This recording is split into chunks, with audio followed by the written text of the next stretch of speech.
going on, everybody out there? This is Popular Stranger, and we are back at you again today with another Madden 22 Ultimate Team video. In today's video, we're going to go over the best ways and what you should be doing to prepare for Season 2, which is going to be coming to MUT 22 next week. It should be Wednesday. That's the date that EA released and confirmed yesterday. So we're going to go over everything you need to know about it. Now, if you guys enjoy this video, if it helps you out, make sure you help me out by clicking that thumbs up. It shows a lot of support on the videos and helps the channel get recognized and noticed. And also, if you're brand new here, you were searching around YouTube for MUT 22 content or Season 2 content, make sure you go ahead and click that subscribe button.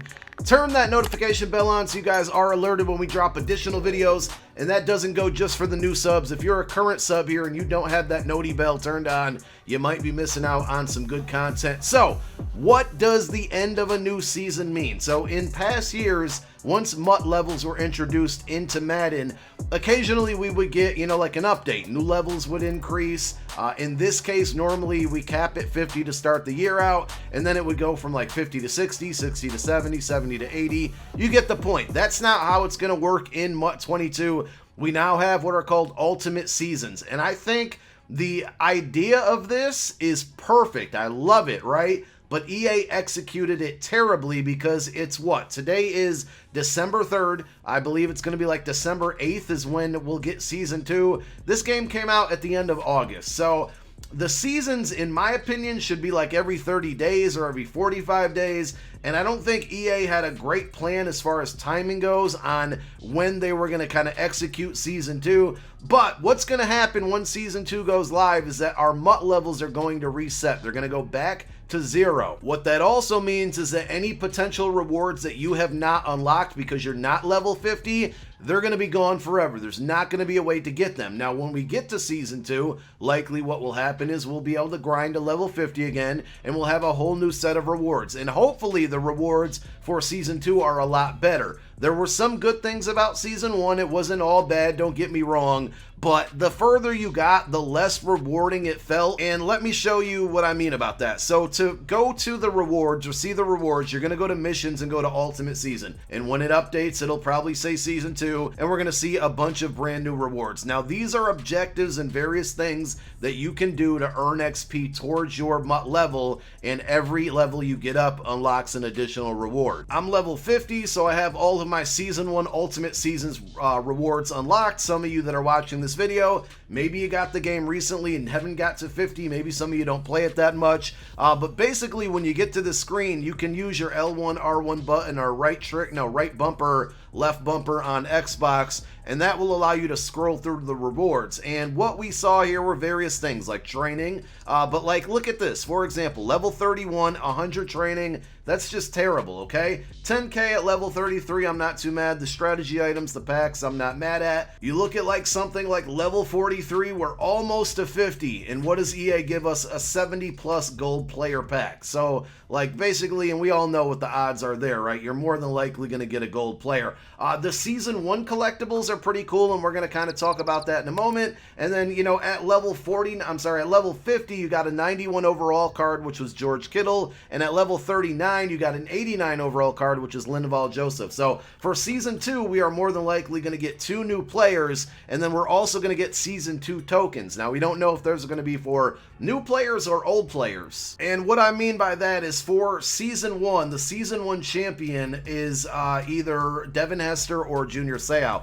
Now, some people out there think that we're going to earn more tokens that will just allow you to continue to upgrade those players. But when I look at this exchange set, and by the way, if you hypothetically pick Devin Hester and you want to switch over to Junior Seau, you can do that. You would just go into your exchange section and go to player exchange, and you can actually go in here and switch out your team, your Season 1 captain or champion, whatever they called it. But the reason I personally believe we're going to get a set of 2 new players is because it specifies that this is a Season 1 champion. So I believe we're going to get a Season 2 champion. And if we get to a Season 3 and 4 and 5, or however far they go, we should get a new champion every time. Hopefully it's going to be a fantasy pack where you get to pick one of two players. Hopefully they give us an exchange for it, much like they did season 1, and hopefully it's going to be pretty good options. I think that the Devin Hester early on was a really good option. I think right now Junior Seau is probably the move because there's so many fast route runner archetype wide receivers out in the game right now. Hester no longer feels really special. That's how you exchange them. We will go over how to upgrade the new ones when that content comes out. Very important why you want to have that notification bell turned on. So let me talk to the people who are not yet at level 50. Like I said, with the rewards, they're going to be gone forever once season 2 starts. You're not going to be able to earn them. So if you need help getting to level 50, we're going to show you 2 different solo challenges that you can play through. Unfortunately, this year, with pretty much every solo, they all just give you 100 XP. So right now, really the move is which solos are the fastest to complete, and we're going to find both of them down in Ultimate Challenges under the campaign. So the very first one is really boring,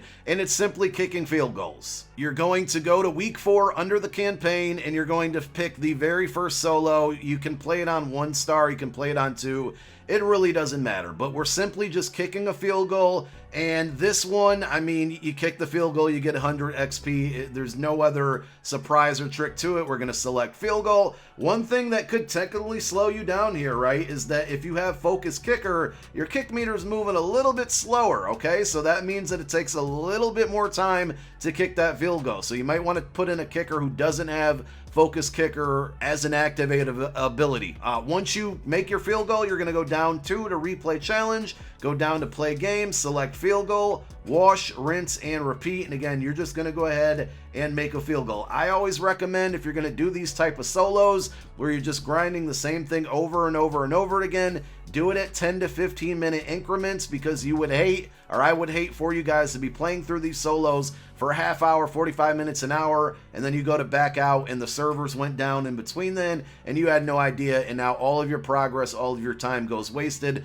So every 10 to 15 minutes after you replay, you're then going to go to return to challenges. Now you're not going to see me earn any XP right here, but I promise you, I guarantee you would get 100 XP every time you do that. I'm at level 50, so I can't earn XP anymore. The second solo you can do, and I prefer this one for a couple different reasons, is going to be week number 3, and then the first option here, the Lance Allworth solos. The wide receiver tryouts, you're going to go play solo. You can pretty much only put it on 1 star, and before you get into your first, rotation of this, the one must-do thing here to make this faster is to double tap your L3 button or your left analog stick on Xbox, and you want to tap it twice to no huddle, okay? Next thing you want to do is pick a player, or pick a play where you have just one single receiver on your left-hand side, so we'll try to find one in our playbook, and here we go. Y off trips. When I mean one receiver to the left side, I mean number 19 on the play art here is all by himself, and you can go like a verticals. You just want him on a streak play, okay?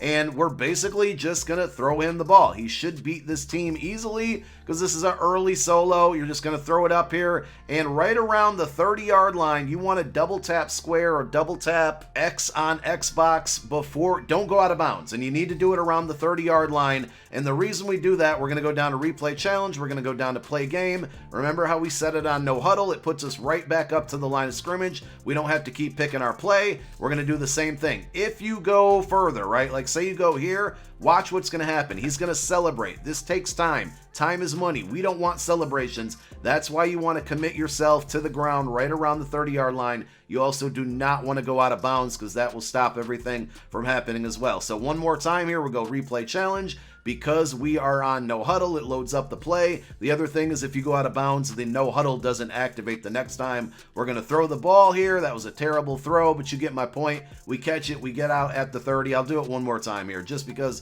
I messed up there. Snap the ball, wait for our streak to get open. This time it's one-on-one coverage, so it shouldn't be a problem here. And we would normally commit right here. Now, the other thing you can do is score touchdowns. And I'll tell you why. It's going to take more time to do this, but you're still earning that 100k XP every time you do it. You got to deal with the celebration. The no huddle's not going to work, but you're scoring touchdowns, you're getting a little bit more yardage, and the reason that I'm going to tell you to do that is because you can be earning more stats towards your Ultimate Champion or your Mutt Master Cam Chancellor. Now, everybody doesn't have that card maxed out, and there's a lot of stats that you need to compile to get him maxed out. to a 95 overall, and one of them is passing yards, so 80,000 passing yards, and then the other one, if we scroll over here, well, we have 5,000 points, touchdowns are going to help there, and then 800 passing touchdowns. So though you are taking a little bit more time, right, to get that XP, you're also knocking out points, touchdowns, and passing yards for your Ultimate Champion Cam Chancellor if you haven't. Now the other thing is, these objectives, I don't think they're going to go anywhere, but if you want to be on your game, right, I am not, but I'm going to give you this advice. More than likely when Season 2 starts, there's going to be an upgraded Cam Chancellor. Total speculation here, but if you don't want to fall behind, right, and you want to have your Cam Chancellor up to date, make sure you knock out your Cam Chancellor objectives. I put out a video earlier in the year, at the beginning of the year, going over this all in detail, so if you don't really know what you're doing as far as upgrading your Ultimate Champion Cam Chancellor, go watch that video. We're going to link it down below in the comments section as a pinned comment, but all you really need to know is you go to missions, you go all the way to the bottom, Ultimate Champion, and all of these objectives and these 4 little boxes you want to complete. Every time you complete them, you get a token to upgrade your Cam Chancellor. That's going to increase his overall. The max right now is 95, and like I said, with the start of a new season, I would not be surprised if there's new objectives to maybe give him a +1 or a +2, get him to 96 or 97 overall. Now, going back to getting XP and you know, getting to level 50 if you're not already, there are other objectives out here. There's the Ultimate Season, first quarter, second quarter, third quarter, fourth quarter, and these are various objectives that give you XP and coins. You just go into them. Luckily, they tell you where your progress is. It was a little messed up earlier in the year, but they fixed that with a patch last month, I believe it was, and every time you knock out one of these objectives, you get additional XP. When we started Season 1, early in the year, we didn't have a lot of these options. We had the first quarter, and that was really it. Occasionally, promos would give us XP. They've gone a long way and gotten a lot better at giving us XP for various tasks, and every time we get a new promo, we have usually gotten XP, and like I said, they've gotten a lot better about that. So I think the grind to level 50 for Season 2 will be a lot better. Hopefully with the daily objectives, they upgrade like the coin quick sell amount that we're going to get, because 25 being the max is really trash in my opinion. So we'll see how that goes. But just to circle back here, all right, we want to make sure that we're getting to level 50, and we've gone over all the ways to do so, the best solos to level up, all of the ways to get XP right now, which is really just the first, second, third, fourth quarter objectives. Making sure that you got your Cam Chancellor up to date, so when you can get him even higher in overall eventually, which we're hoping for Season 2 is there, you'll be prepared and ready for that. And then we're just hoping overall that the rewards are better. There's not really, like, you know, with the series that we've seen in previous years in MUT, we would get Redux cards and new exchange sets, and I don't really know if we're going to get a bunch of that. This is all new, so all I can really recommend to prepare here from a market standpoint, I don't know what's going to happen. We might see the market dip a little bit, but I don't want to give any wrong advice there. I rather play it out and be right after it happens, just to see, you know, kind of get an idea of what the trend is. And then maybe when we move into Season 3, we'll have a little bit better understanding of how things are going to work. But like I said, get to level 50. We showed you the solos, the objectives. Get your Cam Chancellor upgraded, and hopefully we get much better rewards. I'm predicting that we'll get a Season 2 champion set and fantasy pack, so 2 new players, and then we should get 2 new cards like the Kittle and Linval Joseph. I don't know what overalls they would be, but I'm hoping like maybe a 95 and a 97, 96, 98. I don't know where they're going to take it. We'll see. Overalls have really been escalated up this year very early in the game, in my opinion, and those cards could be some of the best cards in the game early on. When that content drops on Wednesday, we'll definitely be covering you guys with all the information you need to in the videos. Thank you for tuning in. My name is Popular Stranger. I'm out. Peace.